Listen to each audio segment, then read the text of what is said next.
बाकी आप आम तौर पर सुनते हैं वीर जी जिहड़ा कि पुराने राजे महाराजे की अपना जिहड़ा सोना राम राम सभी भाइयों को, आप सभी का स्वागत है हिस्ट्री ऑफ विलेज पर। आज हम खड़े हैं डिस्ट्रिक्ट फाजिल्का के गांव पत्रेवाड़ा में, और ये जो गांव पत्रेवाड़ा है इसमें उस समय की बात है 1995 की, जब यहाँ पे जो है एक तरह का माहौल जो है बदल सा गया। तो उस साल में ऐसा क्या हुआ और किस तरह जो है गांव का माहौल बदल गया, और बहुत ही जो है यहाँ पे एक हड़कंप सा जो है, आप समझ सकते हो भी हड़कंप भी मच गया इस गांव में 1995 में। तो उस टाइम क्या हुआ कि यहाँ पे एक खजाना निकला, और ये बात जो है आग की तरह फैल गई पूरे पंजाब में, राजस्थान हरियाणा में भी। इतना बड़ा खजाना जो है इसी गाँव पत्रेवाड़ा से जो है 1995 में निकला था।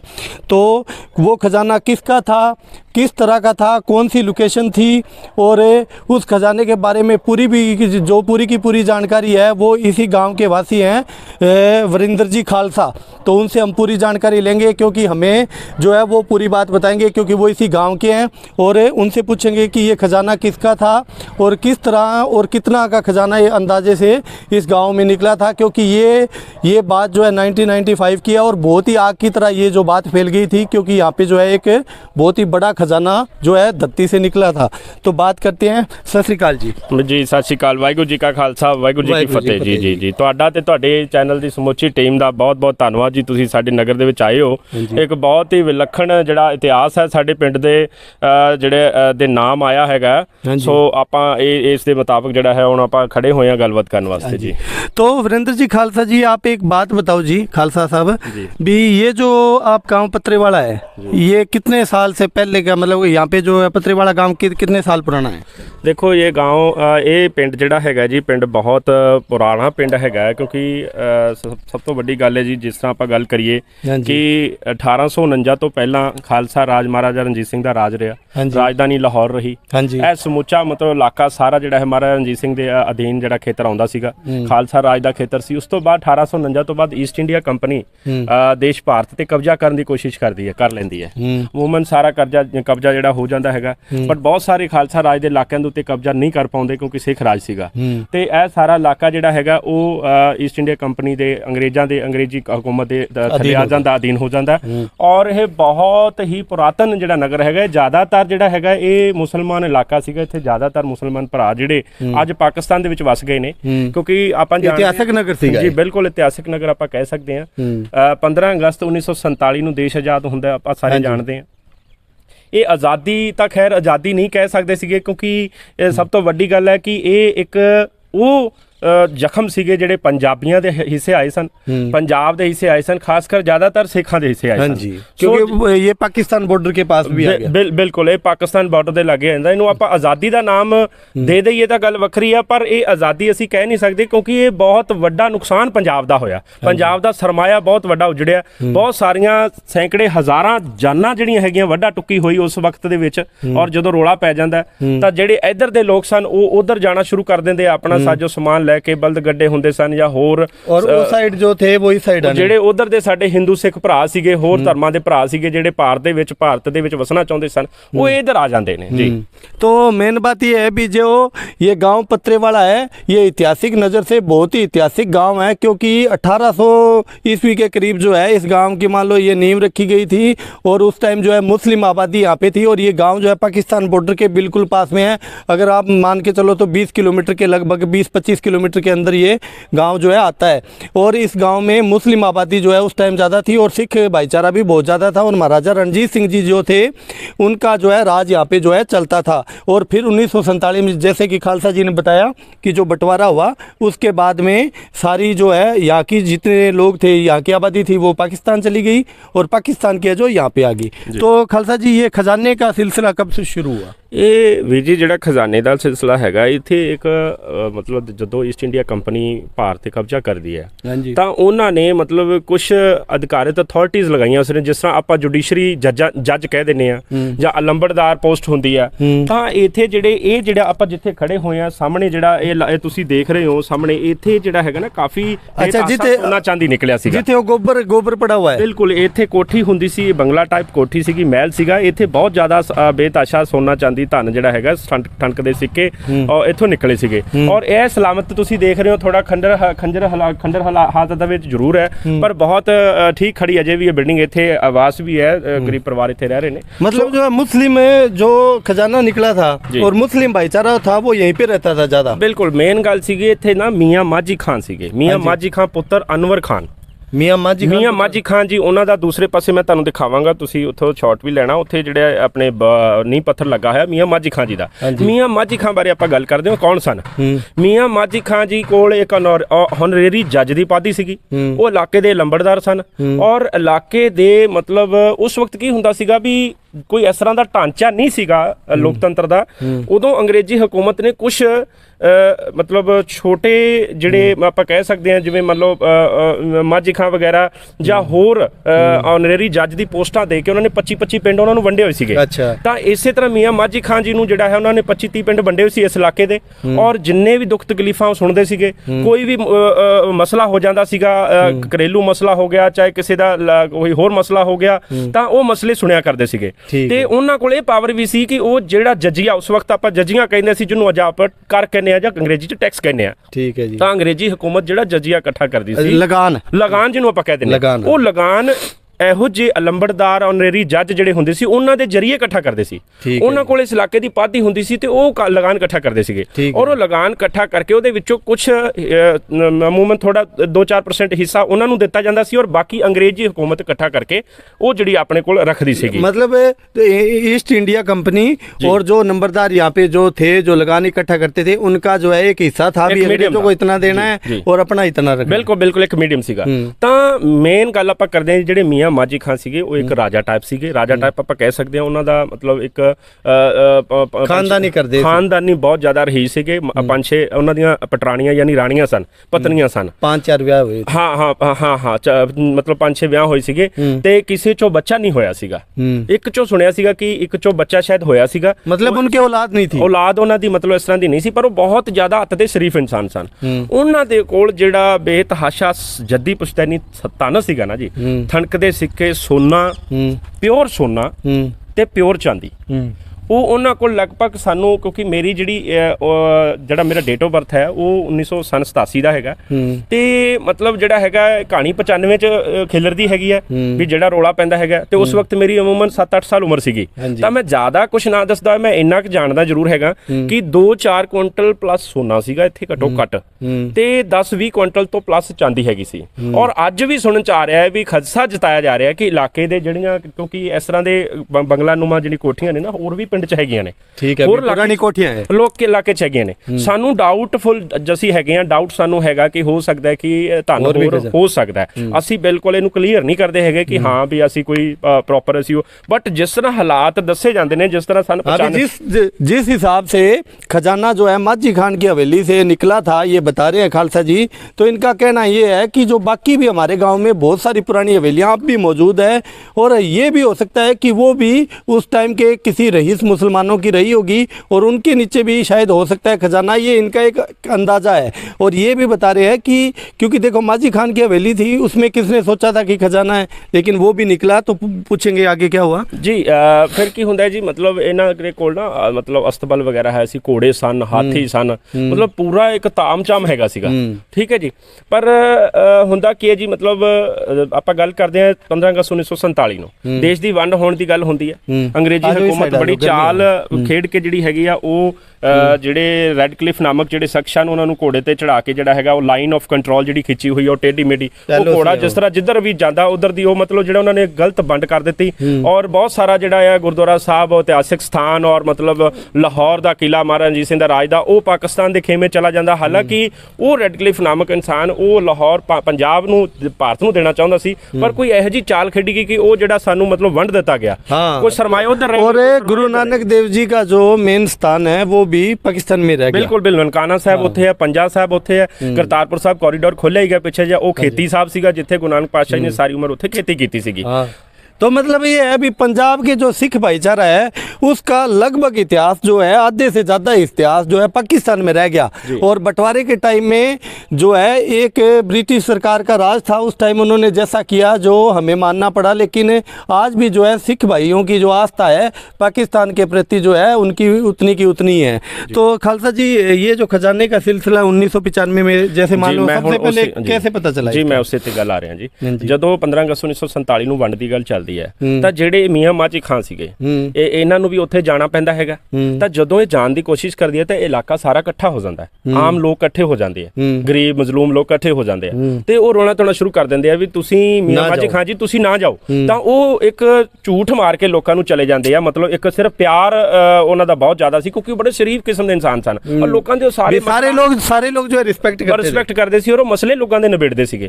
ਤਾਂ ਉਹ ਇਹ ਗੱਲ ਕਹਿ ਕੇ ਚਲੇ ਗਏ ਵੀ ਭਾਈ ਮੈਂ ਸਿਰਫ ਆਪਣੇ ਰਿਸ਼ਤੇਦਾਰਾਂ ਨੂੰ ਮਿਲਣ ਚੱਲਿਆ ਜਾਂ ਜੋ ਵੀ ਹੈ ਤੇ ਮੈਂ ਵਾਪਿਸ ਆ ਜਾਵਾਂਗਾ। ਪਰ ਉੱਥੇ ਦੁਨੀਆ ਜਾਣਦੀ ਸੀ ਵੀ ਵੰਡ ਹੋ ਰਹੀ ਹੈ, ਦੇਸ਼ ਦੀ ਵੰਡ ਹੋ ਰਹੀ ਹੈ, ਬਟਵਾਰਾ ਹੋ ਰਿਹਾ, ਇੱਕ ਦੇਸ਼ ਪਾਕਿਸਤਾਨ ਬਣ ਰਿਹਾ, ਇੱਕ ਦੇਸ਼ ਭਾਰਤ ਹਿੰਦੁਸਤਾਨ ਬਣ ਰਿਹਾ। ਤਾਂ ਉਹ ਜਿਹੜਾ ਹੈਗਾ ਵੀ ਮੈਂ ਉੱਥੇ ਨਹੀਂ ਆਉਣਾ ਤੇ ਉਹ ਵਾਪਸ ਚਲੇ ਜਾਂਦੇ। ਉਸ ਤੋਂ ਬਾਅਦ ਦੀ ਕਹਾਣੀ ਕੀ ਬਣਦੀ ਹੈ ਜੀ? ਉਸ ਤੋਂ ਬਾਅਦ ਅਸੀਂ ਗੱਲ ਕਰਦੇ ਹਾਂ ਡਾਇਰੈਕਟ 1995 ਦੀ। 95 ਅਸੀਂ 95 ਤੇ ਆਉਂਦੇ ਹਾਂ ਜਿਸ ਮਸਲੇ ਲਈ ਅਸੀਂ ਖੜੇ ਹੋਏ ਹਾਂ।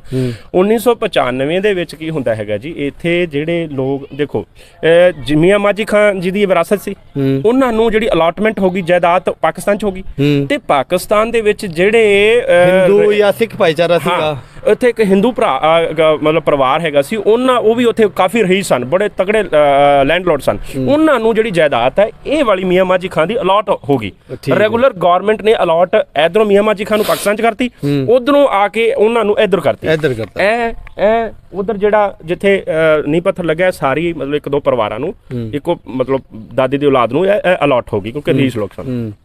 ਹੁੰਦਾ ਕੀ ਹੈ मतलब ये जेडे साथी सन जेडे जिन्हों अलॉट हुई, मैं उन्होंने नाम नहीं लवांगा। अभी जो भी परिवार था, एक हिंदू परिवार था, उसको जो है पाकिस्तान में जब जैसे मान लो बंटवारा हुआ तो मियाँ माजी खान जी थे वो तो चले गए पाकिस्तान है, और जो एक हमारा हिंदू परिवार था वो यहाँ पे जो है इस गांव पत्रेवाड़ा में उनको जो है मियाँ माजी खान की हवेली जो है अलॉट होगी सरकार की तरफ से, तो वो जो है इसमें रहने लगे और उसके बाद में जो पूछते हैं उस तो बाद की ਹੁੰਦਾ ਜੀ, ਮਤਲਬ ਕਾਫੀ ਪੜ੍ਹੇ ਲਿਖੇ ਸਨ, ਇੰਟੈਲੀਜੈਂਟ ਸਨ, ਤਾਂ ਉਹਨਾਂ ਨੂੰ ਇਹ ਮਤਲਬ ਨੌਲੇਜ ਸੀਗੀ ਕਿ ਇੱਥੇ ਜਿਹੜੇ ਰਹੇ ਨੇ ਮੀਆਂ ਮਾਜੀ ਖਾਨ ਜੋ ਕਾਫੀ ਰਹੀ ਸਨ, ਉਹਨਾਂ ਕੋਲ ਕਾਫੀ ਰਿਚਰ ਸੀ, ਉਹਨਾਂ ਕੋਲ ਧਨ ਕਾਫੀ ਸੀ, ਕਿਉਂਕਿ ਜਦੋਂ ਇੱਥੋਂ ਚਲੇ ਜਾਂਦੇ ਨੇ ਤਾਂ ਧਨ ਆਪਣਾ ਨਾਲ ਸਾਰਾ ਨਹੀਂ ਲੈ ਕੇ ਜਾਂਦੇ, ਕੁਛ ਜੋ ਉਹਨਾਂ ਦੇ ਹੱਥ 'ਚ ਆਉਂਦਾ ਸਾਹਮਣੇ ਉਹ ਲੈ ਜਾਂਦੇ ਨੇ। ਬਾਕੀ ਆਪਾਂ ਆਮ ਤੌਰ ਤੇ ਸੁਣਦੇ ਹਾਂ ਵੀਰ ਜੀ, ਜਿਹੜਾ ਕਿ ਪੁਰਾਣੇ ਰਾਜੇ ਮਹਾਰਾਜੇ ਕੀ ਆਪਣਾ ਜਿਹੜਾ ਸੋਨਾ ਚਾਂਦੀ ਔਰ ਕੀਮਤੀ ਸੀ ਉਹ ਦੱਬ ਕੇ ਰੱਖਦੇ ਸੀ। ਤਾਂ ਉਸੇ ਤਰ੍ਹਾਂ ਉਹਨਾਂ ਨੇ ਇੱਕ ਦਿਮਾਗ ਲੜਾਇਆ, ਲੌਜੀਕਲੀ ਉਹਨਾਂ ਨੇ ਦਿਮਾਗ ਲੜਾਇਆ ਵੀ ਹੋ ਸਕਦਾ ਹੈ ਵੀ ਇਸ ਤਰ੍ਹਾਂ ਦਾ ਕੁਝ ਹੋਵੇ। ਤਾਂ ਜਦੋਂ ਉਹਨਾਂ ਨੇ ਆਪਣੇ ਭਰਾਤਰੀ ਤੌਰ ਤੇ ਯਾਰਾਂ ਮਿੱਤਰਾਂ ਨੂੰ ਨੇੜਲੇ ਲੋਕਾਂ ਨੂੰ ਹੀ ਬੰਦਾ ਦੱਸਦਾ ਵੀ ਆਪਾਂ ਇੱਥੋਂ ਪੱਟ ਕੇ ਦੇਖੀਏ, ਤਾਂ ਆਮ ਤੌਰ ਤੇ ਤੁਸੀਂ ਵੀ ਜੀ ਸੁਣਿਆ ਹੋਣਾ ਵੀ ਇਹੋ ਜਿਹਾ ਜਿਹੜਾ ਧਨ ਇਹਨੂੰ ਮਤਲਬ ਅਨਡੈਥ ਮਨੀ ਮਤਲਬ ਆਪਾਂ ਬਲੈਕ ਮਨੀ ਕਹਿ ਸਕਦੇ ਹਾਂ, ਕਾਲਾ ਧਨ। ਇਹ ਜੋ ਸਰਕਾਰ ਕੀ ਹੁੰਦੀ ਹੈ ਮਤਲਬ ਸਰਕਾਰ ਦਾ ਕਹਿ ਦੋ ਜਾਂ ਬੇਨਾਮਾ ਕਹਿ ਦੋ ਵੀ ਜਿਹੜੇ ਜਿਹਦਾ ਤਾਂ ਮਾਲਕ ਸੀ ਉਹ ਤਾਂ ਚਲਾ ਗਿਆ, ਇਸ ਤੋਂ ਬਾਅਦ ਇਹ ਬੇਨਾਮਾ ਹੋ ਗਿਆ। ਉਹ ਜਦੋਂ ਆਪਾਂ ਇਹੋ ਜਿਹਾ ਧਨ ਪੁੱਟਦੇ ਆ ਨਾ ਜੀ, ਖਾਸ ਕਰਕੇ ਸੋਨਾ, ਤਾਂ ਉਹਦੇ ਉੱਪਰ ਨਾ ਇੱਕ ਕੋਈ ਨੈਚੁਰਲੀ ਕੋਈ ਇਸ ਤਰ੍ਹਾਂ ਦਾ ਰਿਐਕਸ਼ਨ ਇਫੈਕਟ ਹੁੰਦਾ ਹੈ, ਕਾਲਾ ਬਿੱਲਾ ਕਾਲਾ ਸੱਪ ਵਗੈरह ਆਪਾਂ ਸੁਣਿਆ ਹੋਣਾ ਕਿ ਉਹ ਇਹੋ ਜਿਹੇ खजाने के उत्ते होता है। आपने बहुत सारी स्टोरियाँ सुनी होगी कि जो खजाना होता है उसकी रखवाली जो है काली बिल्ली या काला सांप जो है करता है, और आपने बहुत सारी फिल्में भी जो देखी होगी इस तरह की जिसमें खजाने पे जो है सांप बैठे होते हैं, तो ये बात जो है ये बता रहे हैं। बाकी यहाँ पे क्या था वो भी बताएंगे। रियलिटी ਨੂੰ ਲੈ ਕੇ ਹੀ ਫਿਲਮਾਂ ਦੇ ਵਿੱਚ ਜਿਹੜਾ ਆਪਾਂ ਸਟੋਰੀਜ਼ ਜਿਹੜੀ ਆ ਉਹ ਦਿਖਾਈਆਂ ਜਾਂਦੀਆਂ ਹੈਗੀਆਂ। ਤਾਂ ਉਹ ਕੀ ਹੁੰਦਾ ਕਿ ਜਦੋਂ ਕੁਝ ਇੱਕ ਟੀਮ ਵਰਕ ਹੁੰਦਾ, ਜਦੋਂ ਕੋਸ਼ਿਸ਼ ਕਰਦੇ ਕਿ ਆਪਾਂ ਇੱਥੋਂ ਟਰਾਈ ਕਰੀਏ, ਵਿਲ ਟਰਾਈ ਬੈਸਟ, ਮਤਲਬ ਉਹਨਾਂ ਨੇ ਕੀਤਾ ਤੇ ਉਹ ਜਿਹੜਾ ਹੈਗਾ ਉੱਥੋਂ ਜਿਹੜੇ ਦੋ ਜਾਨਵਰ ਆਪਾਂ ਜਦ ਦੱਸੇ ਹੈਗੇ ਆ ਜੀਵ, ਕਾਲਾ ਬਿੱਲਾ ਕਾਲਾ ਸੱਪ, ਉਹ ਹੈਗੇ ਸੀਗੇ ਨਿਕਲੇ ਸੀ ਤੇ ਉਹਨਾਂ ਨੂੰ ਪਹਿਲਾਂ ਉਹ ਮਾਰਨੇ ਪਏ। ਤਾਂ ਜਦੋਂ ਉਹਨਾਂ ਨੇ 2-3 ਫੁੱਟ ਦੀ ਹੀ ਥੱਲੇ ਦੂਰੀ ਤੈਅ ਕੀਤੀ ਤਾਂ ਮਤਲਬ ਬਹੁਤ ਜ਼ਿਆਦਾ ਘੜਿਆਂ ਦੇ ਵਿੱਚ ਦੱਬ ਕੇ ਜਿਹੜਾ ਹੈਗਾ ਸੜਕ ਦੇ ਸਿੱਕੇ ਸੋਨਾ ਚਾਂਦੀ ਜਿਹੜਾ ਉਹ ਨਿਕਲਣਾ ਸ਼ੁਰੂ ਹੋ ਗਿਆ, ਪੁਰਾਣਾ ਸਮਾਨ ਜੋ ਹੈ ਨਿਕਲਣਾ ਸ਼ੁਰੂ ਹੋ ਗਿਆ। ਭਾਂਡੇ ਵੀ ਹੈਗੇ ਸੀਗੇ ਔਰ ਪੁਰਾਣੇ ਮਤਲਬ ਆਪਾਂ ਕਹਿ ਸਕਦੇ ਹਾਂ ਮਹਾਰਾਣੀ ਜਿਹੜੀ ਵਿਕਟੋਰੀਆ ਦੇ ਸਿੱਕੇ ਵੀ ਹੈਗੇ ਸੀਗੇ, ਵਿਕਟੋਰੀਆ ਕੇ ਟਾਈਮ ਦੇ ਸਿੱਕੇ ਵੀ ਹੈਗੇ ਸੀਗੇ। ਤਾਂ ਮਤਲਬ ਉਹ ਸਾਰਾ ਜਿਹੜਾ ਹੈਗਾ ਥੱਲੋਂ ਨਿਕਲਣਾ शुरू हो गया। मतलब ये है, खालसा जी बता रहे हैं कि जब माजी खान की हवेली में जो परिवार रहता था उसने ये दिमाग लड़ाया भी इतने बड़े रिचेस्ट जो माजी खान जी थे उनकी हवेली है, हो सकता है कि उन्होंने जो है आधा खजाना यहाँ पे छोड़ दिया, और क्योंकि सारा धन तो उस टाइम बंटवारा हुआ ना, तो सारा धन कोई नहीं लेके गया, ना तो हमारे लोग वहाँ से लेके आए और ना जो है यहाँ पे जो रिचेस्ट लोग थे वो दबा के रखते थे, और इतना टाइम जो है उस टाइम नहीं मिला क्योंकि सिचुएशन ऐसी बन गई। तो उन्होंने माइंड लगाया, एक लॉजिकल माइंड लगाया भी हो सकता है यहाँ पे खजाना बनाऊं, तो उन्होंने खुदाई की, और जब खुदाई की तो नीचे जो है उनके खजाने के ऊपर एक सांप और बिल्ली जो है बैठी हुई थी नीचे, और वो जो है उसकी रक्षा कर रही थी। और उन्होंने फिर बाद में उसको हटा के जैसे भी किया मैनेजमेंट करके जो है खजाना निकाला। तो एक बात बताओ जी, जब ये खजाना निकला तो आपके गांव में तो पूरा हड़कम मच गया होगा उस टाइम? देखो हड़कम कਦੋਂ ਮੱਚਦਾ ਹੈਗਾ ਜਦੋਂ ਇੱਕ ਟੀਮ ਵਰਕ ਹੋ ਰਿਹਾ, ਬੜੇ ਇੰਟੈਲੀਜੈਂਟ ਲੋਕ ਲੱਗੇ ਹੋਏ ਨੇ ਕੱਢਣ ਵਾਸਤੇ, ਦਿਮਾਗ ਲੜਾ ਕੇ ਉਹ ਕਿਉਂ ਦੱਸਣਗੇ ਕਿਸੇ ਨੂੰ? ਹਾਂਜੀ। ਪਰ ਉਸ ਟੀਮ ਦੇ ਵਿੱਚ ਹੀ ਆਪਾਂ ਦੇਖਦੇ ਹਾਂ ਵੀ ਆਮ ਤੌਰ ਤੇ ਆਪਾਂ ਕੋਈ ਟੀਮ ਵਰਕ ਕਰਦੇ ਹਾਂ ਤਾਂ ਉਹਦੇ ਵਿੱਚ ਕੋਈ ਮਤਲਬ ਨਸ਼ੇੜੀ, ਕੋਈ ਸ਼ਰਾਬ ਪੀਣ ਵਾਲਾ, ਉਹ ਮਤਲਬ ਫੁਕਰੀ ਮਾਰਨ ਵਾਲਾ ਬੰਦਾ ਕੋਈ ਵਿੱਚ ਨਾ ਵਿੱਚ ਐਡ ਹੋ ਜਾਂਦਾ। ਤਾਂ ਫਿਰ ਉਹ ਕੀ ਹੈ ਗੱਲ ਜਿਹੜੀ ਹੈਗੀ ਉਹ ਮਤਲਬ ਜਦੋਂ ਮਾੜਾ ਮੋਟਾ ਕਹਿੰਦੇ ਨਾ ਇੱਕ ਭੁੱਖੇ ਬੰਦੇ ਨੂੰ ਜਦੋਂ ਕੋਈ ਚੀਜ਼ ਮਿਲਦੀ ਹੈ ਤਾਂ ਫਿਰ ਜਦੋਂ ਫਿਰ ਉਹ ਪਚਾ ਨਹੀਂ ਸਕਦਾ ਹੁੰਦਾ, ਤਾਂ ਫਿਰ ਉਹ ਪਿੰਡ ਦੇ ਵਿੱਚ ਉਹਨੇ ਰੌਲਾ ਪਾਉਣਾ ਸ਼ੁਰੂ ਕਰਤਾ। ਉਹ ਆਪਾਂ ਨਾਮ ਲੈ ਕੇ ਨਹੀਂ ਗੱਲ ਕਰ ਸਕਦੇ, ਹਾਲਾਂਕਿ ਸਾਨੂੰ ਪਤਾ ਹੁੰਦਾ ਕਿ ਕਿਉਂਕਿ ਇਸ ਪਿੰਡ ਦੇ ਵਿੱਚ ਅਸੀਂ ਜਨਮੇ ਹੈਗੇ ਆ। ਤਾਂ ਉਹ ਕੀ ਹੋਇਆ ਜੀ, ਉਸ ਤੋਂ ਬਾਅਦ ਉਹ ਗੱਲ ਲੀਕ ਆਊਟ ਹੋ ਗਈ। ਲੀਕ ਆਊਟ ਹੋਣ ਤੋਂ ਬਾਅਦ ਸਰਕਾਰ ਦੇ ਖੇਮੇ 'ਚ ਚਲੀ ਗਈ ਗੱਲ, ਮਤਲਬ ਸਾਰੇ ਜਿੰਨੇ ਵਿਜੀਲੈਂਸ ਮਹਿਕਮਾ ਹੈਗਾ, CBI ਤੱਕ ਚਲੀ ਗਈ ਗੱਲ, ਮਤਲਬ ਸਾਰੇ ਪੁਲਿਸ ਪ੍ਰਸ਼ਾਸਨ ਕੋਲ ਚਲੀ ਗਈ, CID ਕੋਲ ਚਲੀ ਗਈ, ਮਤਲਬ ਸਾਰੀ ਗੱਲ ਜਿਹੜੀ ਹੈ ਫੈਲਦੀ ਉਹ ਸਰਕਾਰ ਦੇ ਖੇਮੇ 'ਚ ਚਲੀ ਗਈ ਤੇ ਸਰਕਾਰ ਨੇ ਜਿਹੜੀ ਛਾਪੇਮਾਰੀ ਕਰਨੀ ਸ਼ੁਰੂ ਕਰ ਦਿੱਤੀ, कार्रवाई करती। हाँ, तो ये हुआ भी जो खजाना था, खालसा जी बता रहे हैं भी वो देखो आप उस साइड जो गोबर पड़ा हुआ है वहाँ पे मियाँ माजी खान जी की जो हवेली थी, और मियाँ माजी खान जी शायद वट्टू जो उनकी आप बोल सकते हो, हाँ गोत्र थी, वट्टू गोत्र थी, और वट्टू गोत्र से बिलोंग करते थे। और आज जहाँ पे गोबर पड़ा हुआ है वहीं पे हवेली थी, और सरकार और प्रशासन ने 1995 में जब उनको खबर लगी तो उन्होंने जो है इसको सील किया और अपनी कार्रवाई करते हुए जो है खुदाई भी कर दी, और यहाँ पे जो है अभी तो यहाँ पे नामो निशान जो है मिटा चुके हैं, और बाकी जो है पूछते हैं। तो जब कार्रवाई हुई तो पुलिस प्रशासन ने जब कार्रवाई की आप पे, तो लोगों ने ये नहीं बोला भी ये तो हमने मतलब खजाना जो मतलब जितना भी था हमारे घर से निकला, या फिर हमें पता नहीं था, इस तरह की कुछ बातें हुई होगी? ਉਹਦੇ ਵਿੱਚ ਵੀ ਜੀ ਇਹ ਗੱਲ ਹੁੰਦੀ ਹੈਗੀ ਆ ਵੀ ਜਦੋਂ ਛਾਪੇਮਾਰੀ ਸ਼ੁਰੂ ਹੁੰਦੀ ਹੈ ਤੇ ਲਗਭਗ 70-75 ਲੋਕਾਂ ਦੇ ਉੱਤੇ FIR ਦਰਜ ਹੋ ਜਾਂਦੀ ਹੈ। ਕਾਫੀ ਵੱਡੀ ਟੀਮ ਕੰਮ ਕਰ ਰਹੀ ਸੀਗੀ, क्योंकि उस टाइम जो पुलिस को ठीक लगा उन्होंने अपनी कार्रवाई कर दी। ਉਹਨਾਂ ਨੂੰ ਠੀਕ ਲੱਗਿਆ ਕਿ ਯਾਰ ਬਹੁਤ ਜ਼ਿਆਦਾ ਬੇਤਾਸ਼ਾ ਤਾਨਾ ਵੀ ਸਰਕਾਰ ਨੇ ਉਹਦੇ ਤੇ ਕਬਜ਼ਾ ਕਰਨ ਦੀ ਕੋਸ਼ਿਸ਼ ਕੀਤੀ ਵੀ ਸਰਕਾਰ ਜਿਹੜੀ ਹੈ। और आपके एक आइडिया से कितनी क्वांटिटी जो आपके लोगों ने, गांव के बुजुर्गों ने देखी होगी भी उस टाइम कुछ तो देखा ही होगा, जब पुलिस ने भी निकाला तो उनको कुछ मिला? मेरा ਜਿਹੜਾ ਜਨਮ ਹੈਗਾ 1987 ਦਾ ਤੇ ਜਿਹੜਾ ਇਹ ਮਸਲਾ ਬੰਦਾ ਹੈਗਾ ਇਹ 95 ਚ ਬੰਦਾ ਹੈਗਾ। नहीं आप तो छोटे थे, आप तो आपकी उम्र 7 साल थी, और 7 साल का बच्चा कुछ नहीं जानता। ਸਾਡੇ ਬਜ਼ੁਰਗਾਂ ਤੋਂ ਅਸੀਂ ਜ਼ਰੂਰ ਜਿਹੜੇ ਦੇਖੋ ਪੁਰਾਤਨ ਇਤਿਹਾਸ, ਸਾਖੀਆਂ, ਕਹਾਣੀਆਂ ਬਜ਼ੁਰਗ ਹੀ ਦੱਸਦੇ ਹੁੰਦੇ ਆਪਦੇ ਬੱਚਿਆਂ ਨੂੰ, ਫੇਰ ਹੀ ਅੱਗੇ ਜਾ ਕੇ ਉਹਨਾਂ ਨੂੰ ਆਪਣੇ ਇਤਿਹਾਸ ਬਾਰੇ ਪਤਾ ਲੱਗਦਾ। ਤਾਂ ਇਹ ਵੀ ਇੱਕ ਆਪਾਂ ਇਤਿਹਾਸ ਕਹਿ ਸਕਦੇ ਹਾਂ, ਸਾਰੇ ਬਜ਼ੁਰਗਾਂ ਨੇ ਸਾਨੂੰ ਦਾਦੇ ਪੜਦਾਦਿਆਂ ਤੋਂ ਪਤਾ ਲੱਗਦਾ ਰਿਹਾ ਕਿ ਜਿਹੜਾ ਹੈਗਾ ਵੀ ਲਗਭਗ ਜਿਸ ਤਰ੍ਹਾਂ ਸੁਣਨ ਚ ਆ ਰਿਹਾ ਵੀ ਸੋਨਾ ਜਿਹੜਾ ਸੀਗਾ 2-4 ਕੁਇੰਟਲ ਪਲੱਸ ਸੋਨਾ ਹੈਗਾ ਸੀਗਾ, ठीक है जी। और 10 क्विंटलों के हिसाब से जो है गोल्ड निकला था मियाँ माजी खान जी की हवेली में, और चांदी भी निकला था, और सिक्के जो है विक्टोरिया, रानी विक्टोरिया के टाइम के जो सिक्के हैं, बहुत सारे सिक्के भी इसी हवेली से जो निकले थे। और सरकार ने जब मान लो भी सरकार आ गई, सरकार ने, गवर्नमेंट ने इस पे जो है अपना मान लो छापेमारी की, तो उनको कुछ कितना सोना उनको कितना मिला लीगल? आपको जेड़े देखो भी आपको दिखाया भी होगा, या गाँव के लोगों को बुजुर्ग बता रहे होंगे भी हमने भी देखा होगा भी पुलिस ने निकाला है ये। ਟੀਮ ਵਰਕ ਦੇ ਵਿੱਚ ਕੀ ਹੁੰਦਾ ਹੈ, ਬਹੁਤ ਸਾਰੇ ਲੋਕ ਦਿਲ ਤਕੜੇ ਦੇ ਵੀ ਹੋਣਗੇ, ਬਹੁਤ ਸਾਰੇ ਕਮਜ਼ੋਰ ਦਿਲ ਦੇ ਹੋਣਗੇ। ਹੁਣ ਜਿਹੜੇ ਕਮਜ਼ੋਰ ਦਿਲ ਦੇ ਹੈਗੇ ਸੀ ਉਹਨਾਂ ਨੇ ਉਹ ਮਤਲਬ ਜਦੋਂ ਉਹਨਾਂ ਨੂੰ ਕੁੱਟਮਾਰ ਹੋਈ ਤੇ ਰਿਕਵਰ ਕਰ ਲਿਆ, ਤੇ ਜਿਹੜੀ ਰਿਕਵਰੀ ਹੈਗੀ ਆ ਉਹ ਪੁਲਿਸ ਨੇ ਉਹਨਾਂ ਕੋਲ ਕਰਵਾ ਲਈ, ਠੀਕ ਹੈ ਜੀ। ਤੇ ਬਹੁਤ ਸਾਰੇ ਜਿਹੜੇ ਹੈਗੇ ਸੀ ਦਲੇਰ ਦੇ ਸੀਗੇ ਉਹ ਮਤਲਬ ਲੈ ਕੇ ਭੱਜ ਗਏ, ਉਹ ਸਾਈਡ ਤੇ ਚਲੇ ਗਏ, ਕੁਝ ਸਮਾਂ उनका पता ही नहीं चला, या जैसे भी हुआ, क्योंकि उस टाइम ਦੇ ਹੱਥੇ ਨਹੀਂ ਆਏ, ਪਰਚਾ ਭਾਵੇਂ ਕਰਾ ਲਿਆ ਉਹਨਾਂ ਨੇ, ਪਰ ਉਹ ਉਹਨਾਂ ਨੂੰ ਸਮਝ ਸੀਗੀ ਵੀ ਅੱਜ ਜੇ ਇਹ ਚੀਜ਼ ਅਸੀਂ ਦੇ ਦਿੰਨੇ ਆ ਤਾਂ ਫਿਰ ਪਰਚਾ ਤਾਂ ਸਾਡੇ ਤੇ ਹੋ ਹੀ ਗਿਆ ਹੈਗਾ, ਤੇ ਕਈ ਸਾਲ ਅਸੀਂ ਰਗੜੀਂਦੇ ਰਹਿ ਗਏ। ਹੋਈ ਉਹੀ ਗੱਲ ਜੀ, ਇਹ ਜਿਹੜਾ ਮਸਲਾ ਹੈਗਾ ਜੀ ਇਹ ਲਗਾਤਾਰ ਘੱਟੋ ਘੱਟ 20-22 ਸਾਲ ਇਹ ਮਸਲਾ ਜਿਹੜਾ ਹੈਗਾ ਚੱਲਦਾ ਰਿਹਾ। ਅੱਜ ਤੋਂ 2-4 ਸਾਲ ਪਹਿਲਾਂ ਹੀ ਇਹ ਮਸਲਾ ਜੇ ਖਤਮ ਹੋਇਆ। ਆਪਾਂ ਗੱਲ ਕਰਦੇ ਹਾਂ SS ਮਾਨ ਦੀ ਕੋਰਟ, ਇੱਥੇ ਫਾਜ਼ਿਲਕਾ ਦੇ ਵਿੱਚ SS ਮਾਨ ਜੱਜ ਰਹੇ ਆ, ਉਹਨਾਂ ਦੀ ਕੋਰਟ ਚੋਂ ਫਾਈਨਲੀ ਇੱਥੇ ਜਿਹੜਾ ਡਿਸੀਜਨ ਆਇਆ ਸੀਗਾ, ਔਰ ਫਾਈਨਲੀ ਡਿਸੀਜਨ ਦੇ ਵਿੱਚ ਲੋਕ ਜ਼ਿਆਦਾतर ਜਿਹੜੇ ਹੈਗੇ ਬਰੀ ਸਾਰੇ ਹੀ ਬਰੀ ਹੋ ਗਏ। हाँ, क्योंकि उनका कोई कसूर नहीं था, उन्होंने का कोई कसूर। हाँ, क्योंकि जो लोग हैं ये तो जाहिर सी बात है, ये बता रहे हैं भी खजाना निकालने वाले कोई और थे, और जो फंस गए वो बेचारे नाजायज ही जो है लोग फंस गए इसमें, क्योंकि सरकार ने उस टाइम जो है कार्रवाई की तो ऐसा हो भी जाता है भी जो है ब्लैक के गोल्ड था उसके हिसाब से जो है इन्होंने जितना खजाना रिकवर करना था उतना उनसे नहीं हो पाया पुलिस प्रशासन से, और जितना हुआ उन्होंने किया भी होगा। तो खालसा जी आपके हिसाब से कुछ तो किया ही होगा ना रिकवर उन्होंने, जैसे यहाँ से घड़े निकाले या JCB भी आई होगी, अभी तो यहाँ पे कुछ नहीं है, ईंट भी नहीं है, तो बाद में ਸਰਕਾਰ ਨੇ ਬਹੁਤ ਜ਼ਿਆਦਾ ਜਿਹੜਾ ਸੋਨਾ ਚਾਂਦੀ ਜਿਹੜਾ ਰਿਕਵਰ ਕੀਤਾ ਹੈਗਾ, ਬਾਅਦ ਚੋਂ ਸਰਕਾਰ ਦੇ ਹੱਥ 'ਚ ਵੀ ਲੱਗਿਆ ਹੈਗਾ, ਔਰ ਮਤਲਬ ਕਾਫੀ ਇਸ ਮਸਲੇ ਦੇ ਵਿੱਚ ਕਾਫੀ ਸੁਨਾਰ ਵੀ ਫਸੇ ਨੇ, ਬਹੁਤ ਸਾਰੇ ਪੁਲਿਸ ਅਫਸਰ जो मतलब कि इसमें शामिल थे वो फंसे ही हैं। हाँ, बहुत सारे पुलिस अफसर भी फसे ने। और एक मेन गल रोचक ਜਿਹੜੀ ਗੱਲ ਕਰਨ ਵਾਲੀ ਹੈ ਕਿ ਜਿਹੜਾ ਇਹੋ ਜਿਹਾ ਧਨ ਹੁੰਦਾ ਨਾ ਉਹ ਪਚਦਾ ਨਹੀਂ ਹੁੰਦਾ। ਬਹੁਤ ਸਾਰੇ ਆਪਾਂ ਸੁਣਿਆ ਹੋਏਗਾ ਆਮ ਤੌਰ ਤੇ ਇਤਿਹਾਸਿਕ ਤੌਰ ਤੇ ਵੀ ਇਹੋ ਜਿਹਾ ਧਨ ਪਚਿਆ ਨਹੀਂ ਕਰਦਾ। ਬਹੁਤ ਸਾਰੇ ਲੋਕ ਪਚਾ ਵੀ ਗਏ, ਪਰ ਬਹੁਤ ਸਾਰੇ ਲੋਕਾਂ ਨੇ ਕਿਸੇ ਨੇ ਆਪਣੇ ਆਪ ਨੂੰ ਸ਼ੂਟ ਕਰ ਲਿਆ, ਕਿਸੇ ਨੇ ਇਧਰ ਗੰਗ ਨਹਿਰ ਲਾਗੇ ਪੈਂਦੀ ਹੈ ਇਹਦੇ 'ਚ ਛਾਲ ਮਾਰ ਲਈ, ਕਿਸੇ ਨੇ ਫਾਹਾ ਲੈ ਲਿਆ। ਕਹਿਣ ਦਾ ਮਤਲਬ ਵੀ ਬਹੁਤ मतलब ये है भी जो इसका पाप ही लग गया, ਮਤਲਬ ਇੱਕ ਤਰ੍ਹਾਂ ਦਾ ਆਪਾਂ ਪਾਪ ਕਹਿ ਸਕਦੇ ਹਾਂ, ਜਾਂ ਮਤਲਬ ਉਹ ਕੋਈ ਇੱਥੇ ਸਾਡੇ ਇੱਥੇ ਇੱਕ ਨੌਜਵਾਨ ਸੀਗਾ, ਉਹ ਪਾਗਲ ਹੋ ਗਿਆ ਸੀਗਾ ਇੰਨਾ ਜ਼ਿਆਦਾ ਧਨ ਵੇਖ ਕੇ। भी पराया धन जो है पचता नहीं है, इसीलिए बोलते हैं लोग कि अपनी मेहनत की कमाई करो, और पराया धन जो है वो पचता नहीं है। और बहुत सारे लोग जो है ये बता रहे हैं भी कुछ तो मर गए और कुछ इस तरह से जो है गायब भी हो गए और कुछ जो है बर्बाद हो गए, और बाकी जो है लगभग जो रिकवरी जो है पुलिस ने अपने हिसाब से जो है बढ़िया तरीके से कर ली। और अभी जो है ये कम से कम 20 साल जो है 20 साल इन लोगों पे केस चला, 20 ਸਾਲ ਲਗਾਤਾਰ ਇਹ ਜਿਹੜਾ ਕੇਸ ਹੈਗਾ ਚੱਲਿਆ ਸੀਗਾ।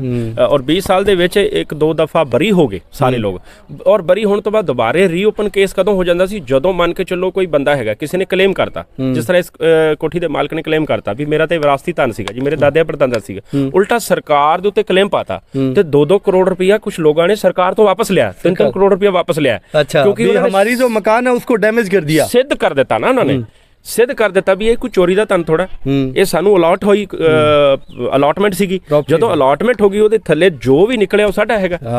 ਹਾਲਾਂਕਿ ਆਪਾਂ ਸੁਣਦੇ ਆ ਵੀ ਰੇਤ ਅਗਰ ਗੱਲ ਕਰੀਏ ਆਪਣੇ ਖੇਚੋਂ ਰੇਤ ਵੀ ਨਿਕਲ ਗਿਆ ਜਾਂ ਕੋਲ ਨਿਕਲ ਗਿਆ, ਸਰਕਾਰ ਨੂੰ ਆਪਣੇ ਅੰਦਰ ਕਰ ਲੈਂਦੀ ਹੈ। ਪਰ ਉਸ ਵਕਤ ਉਹਨਾਂ ਨੇ ਕਲੇਮ ਪਾਤਾ ਵੀ ਇਹ ਤਾਂ ਮੇਰੇ ਦਾਦਿਆਂ ਪੜਦਾਦਿਆਂ ਮੇਰੀ ਦਾਦੀ ਦਾ ਧਨ ਸੀ, ਮੋਹਰਾਂ ਸੀਗੀਆਂ, ਤਾਂ ਉਹ ਕਲੇਮ ਜਿਹੜਾ ਸਿੱਧ ਹੋ ਗਿਆ, ਜਦੋਂ ਸਿੱਧ ਹੋ ਗਿਆ ਤਾਂ 2-2 3-3 ਕਰੋੜ ਰੁਪਇਆ ਜਿਹੜਾ ਕਲੇਮ ਮਿਲ ਗਿਆ ਐਜ ਮੁਆਵਜ਼ਾ। ਉਹ ਜਿਹੜਾ ਰਿਕਵਰੀ ਲਈ ਸੀ ਪੁਲਿਸ ਨੇ ਸਰਕਾਰ ਦੇ ਖੇਮੇ ਚਲੀ ਗਈ, ਤਾਂ ਉਹ ਵਾਪਿਸ ਜਦੋਂ ਬੰਦਾ ਕੇਸ ਜਿੱਤ ਗਿਆ ਤਾਂ ਉਹ ਵਾਪਿਸ ਪੈਸੇ ਬਣ ਕੇ ਪੇਮੈਂਟ ਦੇ ਰੂਪ ਚ ਮਿਲਣਾ ਸੀਗਾ। ਤਾਂ ਇਸ ਤਰ੍ਹਾਂ ਉਹ ਕੇਸ ਰੀਓਪਨ ਹੋ ਜਾਂਦਾ ਸੀ। ਉਹ ਲਗਾਤਾਰ ਫਿਰ ਕੇਸ 2-3 बार रीओपन होया, ਹੁਣ ਉਹ ਬਿਲकुल वाइंड अप बिल्कुल खत्म हो गया, फाइल क्लोज हो गई है। और इसके बाद में जो माझी खान की हवेली थी वो कितनी बड़ी थी? ये जो हवेली है इससे बड़ी थी? नहीं, हवेली तो देखो इन्ना की इलाका सीगा। आ जेड़ा तुसी स्क्वायर फॉर्म च देख रहे हो ना, हाँ जी, जो बेरिया खड़ी हुई है और गोबर पड़ा हुआ है, वो परली बेरी तो लेके ए ਤੁਹਾਨੂੰ ਇਹ ਜਗ੍ਹਾ ਦਿਖ ਰਹੀ ਹੈ, ਉਹ ਗੋਲ ਗੋਲ ਕਾਲਜ ਦਿਖ ਰਹੇ ਹੈਗੇ, ਜਿਹੜੀ ਪਰਲੀ ਨਵੀਂ ਕੰਧ ਨਾਲ ਪੁਰਾਣੀ ਕੰਧ ਦਿਖ ਰਹੀ ਹੈ, ਇਹ ਮੀਆਂ ਮਾਝੀ ਖਾਲੀ ਕੰਧ ਅਜੇ ਤੱਕ ਖੜੀ ਹੋਈ ਹੈ। ਤੇ ਇਹ ਸਾਰਾ ਥੱਲੇ ਤੱਕ ਬਹੁਤ ਡੂੰਘਾ ਸੀ, डूंगा है, बहुत बेसमेंट भी सी, बहुत डूंगा सी, ऊपर तक बहुत। एक बात बताओ, जो कमरा बनाया हुआ था नीचे पूरा, बहुत बड़े बड़े कमरे, मैं थोनू उधर लेके चलदा, थोनू दिखाना, तुसी हैरान हो जाओगे, बहुत बड़े बड़े गार्डर कमरे और बहुत उच्चे।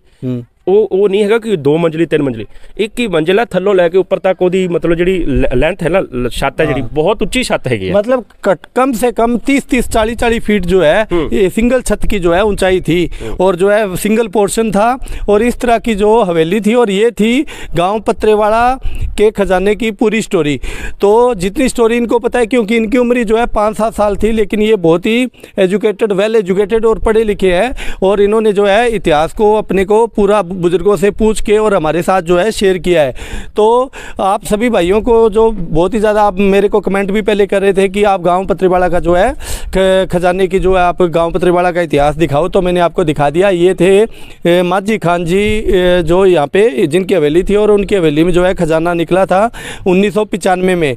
तो सभी भाई वीडियो को ज़्यादा से ज़्यादा शेयर कर देना और चैनल को सब्सक्राइब कर देना। और लास्ट में वीडियो के एंड में मैं शॉर्ट डाल दूंगा, और शुरू में ही आपको जो है माझी खान जी की हवेली और सारी बाकी जो है शॉर्ट आपको डाल दूंगा, आप देख लेना और वीडियो को दबा के शेयर कर देना। तो धन्यवाद करते हैं, धन्यवाद जी, बहुत बहुत धन्यवाद ਤੁਹਾਡਾ ਸਮੁੱਚੀ ਟੀਮ ਦਾ। ਵਾਹਿਗੁਰੂ ਜੀ ਕਾ ਖਾਲਸਾ, वाहिगुरू जी की फतेह जी।